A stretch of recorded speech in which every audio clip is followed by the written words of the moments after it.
So this episode is a little bit triggering, if not very triggering. So I don't know what disclaimer I have to give you. Maybe grab some tissues. Do we use tissues in Uganda? Get all your handkerchiefs together because you might need them. Welcome to Hashtag with Nabuguzi. This is a place where we help you unravel social constructs, discuss self-development in line with mental health, emotional well-being, and everything in between that directly or indirectly affects us in the millennial world around us.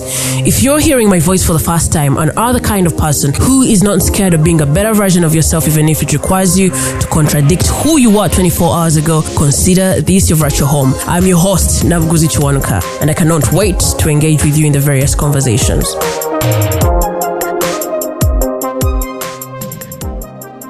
Death. It is the archetype of loss and also one of life's certainties. Death hovers over our spirits. We watch it snatch our neighbors, our parents, and every loved one, or even the person that we don't know. We just watch it take people that we know. And even those that we don't. Like, you're going to read about it in the newspapers. You're going to read it about, I think we don't really do newspapers. So we're going to read about it on social media and we're going to hear it over phone calls. Someone talking about someone they know that was taken away by death. What really challenges me is that even when we acknowledge that it's a certainty, you just never get used to it. It always leaves that grave pain of loss. Like, in most cases, you don't even know how to deal with it. So last week on Friday, that was at about 3 p.m. in the alumni group that I belong, someone shared a message asking us to contribute to the monies that would take care of the medical bills of the person that we studied with. And it's weird. I mean, I could really understand people's reactions because they're like, no, I just saw her, I just talked to her. We just collected money for Mr. Kassa's treatment and she sent the money. So where does the brain clot come in? It just didn't make sense. Because, I had just joined there are two groups that I belong to, and I had just joined the main one. So in the main one, they had listed people who were going to give a career talk to the current students in the school. And Mary's name was there. And I was like, this is so beautiful. We've really grown and are now going to be the guiding light to the younger generation. I can't really wait to hear from and how much knowledge she's going to share with the youngins. And I really wanted to understand the program. I wanted to specifically hear from her. I don't know if I knew the other people on the list, but for some reason I was just inclined to hear from her. And then we have collected the money for Mr. Kassa's treatment, and then just like that, he dies. And of course, Wachagera's name is on the list of the people that have contributed to the medical bills of our former teacher. Right, we go on with life, and then all of a sudden we are told that we're supposed to be collecting money for Wachogera's treatment because she has a clot in the brain. And I'm like, wait, how? Because this doesn't just happen. Like, boom, it drops in the brain and there it is, and therefore we need treatment for her. So we were made aware of this on 14. That was last Friday at about 3 p.m. And I'm like, okay, so I need to find money. I need to make sure that I have some extra so that I can send in some money for Wachogera's treatment. Damn. So the following day I wasn't online. And Sunday, I was online, but I wasn't really checking my messages. I didn't really get the time to do it. So on Sunday, when I was traveling to Masaka, I opened my WhatsApp because I was like, okay, now I'm going to be seated here. I'm not going to be doing anything really. So how about we check messages? And when I opened Messenger, I found hundreds of messages under my former classmates group. And I was like, ooh, what's hot? Damn. Wachogera died within 24 hours of us being told that we need to collect money for her well-being.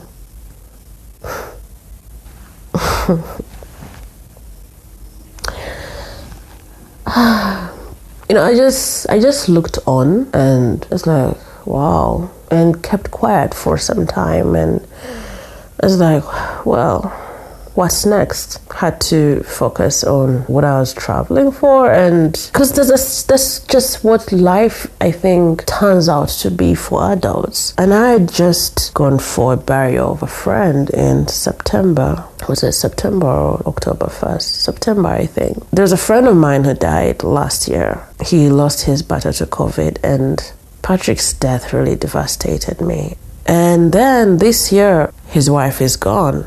And that just left me quiet. I was like, okay, I think it's a little bit fair that she gets some rest, because I didn't even know what state of grief she was going through.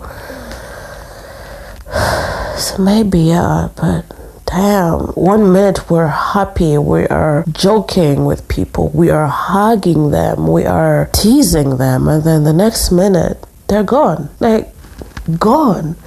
They have not bid farewell. They have not really had a conversation with you of, okay, so now when I go, what happens? Do you get new friends to replace me, to, the friends that have the same sense of humor that I have? You're just left there. And it's just not one of them that lives. All of them. And I was thinking, like, what the heck? Life's, I don't know.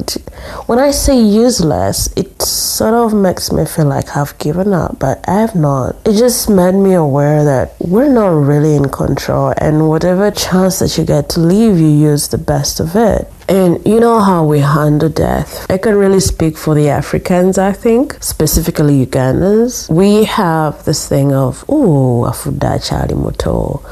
Oh, the person has died when they're still young. And it's the same thing that was on people's lips at the burial of Stella. And the priest who led the mass that day, he left me with words that moved my spirit, and I wrote it down. He said that it is never about the amount of time spent on earth, but the quality of life lived. And I had to ask myself, okay, so what quality of life am I living? And to be honest, it's not the first time I've thought about it, but in that moment I thought to myself that, you know what, if I have to go now, okay, maybe my quality of life, my contribution on earth has taken an effect. I really look at this podcast as something that is very important for many of us. It creates space for us to vent, to be honest, and moments for us to reflect on life and figure out how best to move forward. And I think just because I was thinking so much about death and the meaning of life, I started seeing so many posts. I don't know, what day was it? I think on Monday I saw a Facebook post, and this person was grieving in it. She was talking about how she wasn't able to bid farewell to her friend and wasn't even around to make it to the burial. And in the post, she wrote, "May Allah expand her grave, illuminate it with nur, and grant her Jannatul Firdaus." Before going so far with the message or the post that she had written, I just saw, "May Allah expand her grave, illuminate it with nur," and I was like, dude, expand the grave? Why? I had to reach out to one of my Muslim friends, and he told me that Muslims believe that one of many good things that will happen to a good person upon death will be making the period in the grave easy to the soul. We believe that a dead person will be in presence of many angels in the grave before Judgment Day. We also believe that Allah will light up, that in brackets nur, the grave of a good person. It is to the soul and not the physical body or physical grave. Hope that helps. I was reading the messages and I was like, wow, our perception of, okay, I think it's a little bit linked to the way how Catholics believe. It's the same way how Catholics believe in the existence of purgatory, and how the purgatory is not a physical space but a state. As if that was not enough, on Tuesday, a Facebook friend posted, "How do you deal with loss of someone?"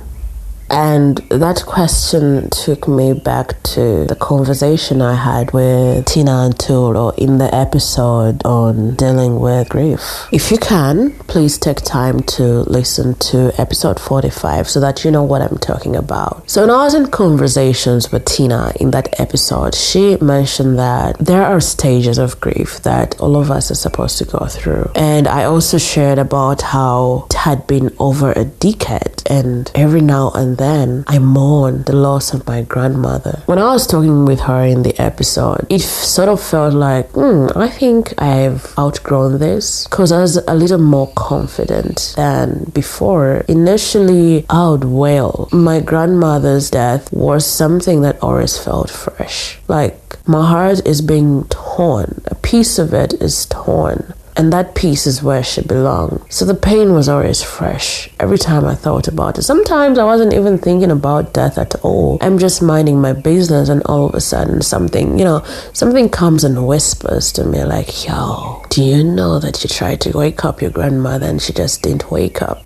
I would always fall apart. And I couldn't be in the same space with someone, let me say mom. When mom was talking about her death, let me say with someone, and I'm in hearing of that, I always got teary-eyed. Grief was just with me all the time. All the time. I just never came to terms with the fact that she was dead. So what happened to me that year was, I'd been struggling. When she talks about the stages, the internet talks about them to be 5. And what they have written is the first stage is denial, then you go to anger, then you go to bargaining, then you go into depression, and then acceptance. My first understanding or experience of death, I experienced death in utero. My father died 3 months before I was born, and for the people that know me, they already know the story. So 3 months before I was born, my dad died, and my brother, who was just 4.5 years older, always made it his job to make me aware that our father died. But for me, I think for a child, especially if they're not really so much in conversation with the family, and this is something that I feel like doesn't really happen with African families. So I was dealing with this news on my own, and I think what denial looked like for a 4-year-old, 7, 8, was mine will come back. And I was really seriously in hope of him coming back, because I used to ask questions about him. And the moment I got to know that he used to sing in the choir, every time we went to the cathedral, I used to look in the choir. I was so sure that, I think for me, there was no other way he was going to return other than through the choir. So I always looked in the choir, looking for the face I'd seen in the albums, Year in, year out, year in. And then I noticed that this guy is not actually coming. And I got so angry with him. I don't remember what age denial turned into anger, but I remember getting so angry with him. And my questions in my mind were always, how dare you abandon me? So everything that was happening to us, mom is a single mother, she's raising us. So everything that was happening, I was blaming it on him. I was like, how dare you abandon my mother and leave her struggling like this? Would have had a good life. She would not be taking in loans to educate us.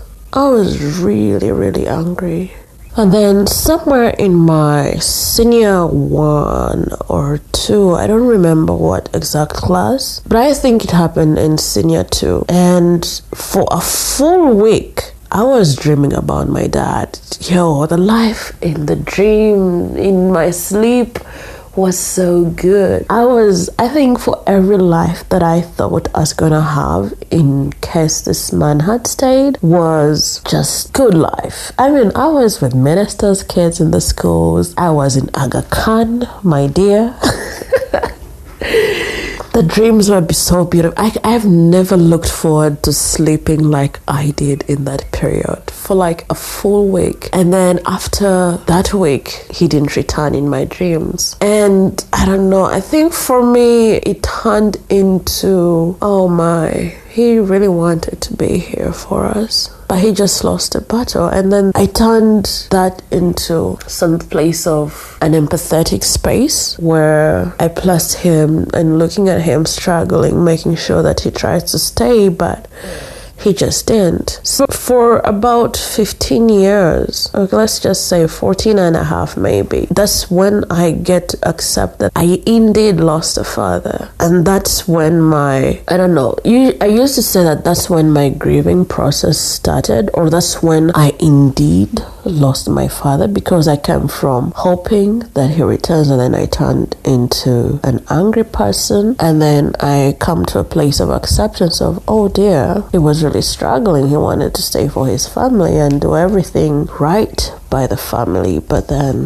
life happens. So in the acceptance and growing into the person that actually loves and cares about the loss on my father's part as well, my grandmother dies. When I grew up, my immediate family was my mother, my grandmother, and my guardian, whom I also used to call Jaja. Oh, not I used to call. Why am I talking about him in past tense? My old man is alive. I call him Jaja, and I've been calling him that for a really long time. He's a priest, but I don't know, when I started speaking, I've been calling him grandfather. I was in that triangular form of parenting. At the peak is my mom, and at the base are my grandparents. So when she died, I remember walking into the house and seeing her laying stiff and covered, and I was like, no, why are you covering my grandmother like that? Don't do that. She's not dead. You can't do that to her. It sort of felt like, oh Lord Jesus, it sort of felt like disrespect. How dare you do that to my grandmother? She deserves a lot more than that. So I think for some reason I thought hearing my voice would convince her to wake up. And I opened her up and I asked her to wake up. And I don't know if I said it out loud, but I think I just wanted her to wake up for maybe 2 minutes or even less. Like, I just wanted her to look at me. And I think I was more of in a state of panic and regret, because at the time that she died, I had learned to express love. I could really say it out of my mouth. And I think I just wanted her to wake up for just seconds, for me to tell her that I loved her, for her to go with it, because it was just so hard for me to be that emotional and truthful in my beautiful emotions. I think my mom will tell you I used to write her letters when I really felt so good about something, or so grateful for how much work she puts in to raise us. I used to write her letters. Even when I was in day school, I was writing her letters. Like, just write a note and then slip it under her pillow, and that was it. So because I had learned to say these things, because I had learned to say, I love you, I wanted her to see a transformation in me. I had looked forward to having conversations with her, hear her stories, and then just like that, she's gone. And what changed in me from that day was making sure that everyone around me that I love is going to know that in whatever way that I can express it, whether in writing, verbatim, or even gifts. They're going to know that I love them. I'm going to show up at my very best, and they will know that I love them. So going back to the question of my Facebook friend, when he asked that, how do you deal with the loss of someone? My response was that there is no particular format of dealing with that kind of process. We all deal with it differently. Like, you see, when the internet lines out the stages, they say that first it is denial, and then you go to anger, and then bargaining, and depression, and acceptance. I don't think all of us go through the stages like that, because when I think about my grandfather's death, it was denial, anger, and acceptance. Or maybe I went through depression. I don't know. I don't really know. Let me not speak so much in detail on that. So there is no specific way to deal with loss. And if you'd wish, please listen in to episode 45. What made me aware of my, should I call it, stagnation in the state of grief for my grandmother? When I was talking to Tina, she said that it's important for someone to go through all the processes, and for her, she highlighted it in the manner in which the Ganda deal with grief, where you go for the burial and then sit as a family and then later on have the last funeral rites. It was all plus for purposes of helping people to deal with grief or loss. So when she was talking to me, I also opened up to her and I told her that I switched from, hey, wake up, I need to tell you something, to me, I don't know if I have to say pass out, but I went into an asthmatic attack. It was severe. I grew stiff, and then in that moment, Mom had to switch from the loss of her. Oh my God. I remember turning to her and I asked her, Mom, what happened? Oh, Lord. I think she said, when she talked about it, she was like, I just kept asking, Mom, what happened? What happened? And then I just went off. So she was like, okay, now the other person is dead. Let's deal with this one who is alive. So they decided to put me away totally, because I think what I remember is that I was swept away from the bedroom and taken to Mom's bedroom and kept me there. I got quiet. We traveled to the village, and then the moment I saw the coffin again, I went back to zero. So the only thing I remember was the bedroom scenario, me being transferred to another bedroom, reaching the village, I'm seeing a coffin, and then I'm taken away again. And that was it. I didn't bury. So Tina told me that one of the things that I'm struggling with is the fact that I didn't go through all the stages, where it was very important for me to see her being laid in the grave, and that would have been totally different story. And it made sense for me last year. I can't really say I watched Patrick being taken down into his grave, but I remember returning from Kenya, and every car that I saw that looked like the one that Patrick drove, I was always in a state of, oh my God, is that Patrick? And then I'm like, oh no, he died. And I would get sad. And then the following day still, even in the knowledge that he's dead, I think it's a place of denial. I'm like, oh my God, that might be Patrick. And I'm like, oh, no, it's not him. Patrick died, I kept in the loop of that. So until November, when we convened as friends and families of Patrick, we went to have prayers where he was buried. And after coming from that place, I stopped looking at cars and hoping that I'm going to see Patrick. And I was like, yo, this is what Tina talked about. But then for me, it's still different, I think, when it comes to my grandmother, because I know where my grandmother was buried. So I don't know. The state of grief for her is a little bit different for me, because it's no longer a place of, I don't even know, I think it's the same, but maybe I just don't cry as much as I used to. So yeah, I've been, throughout the week, death has been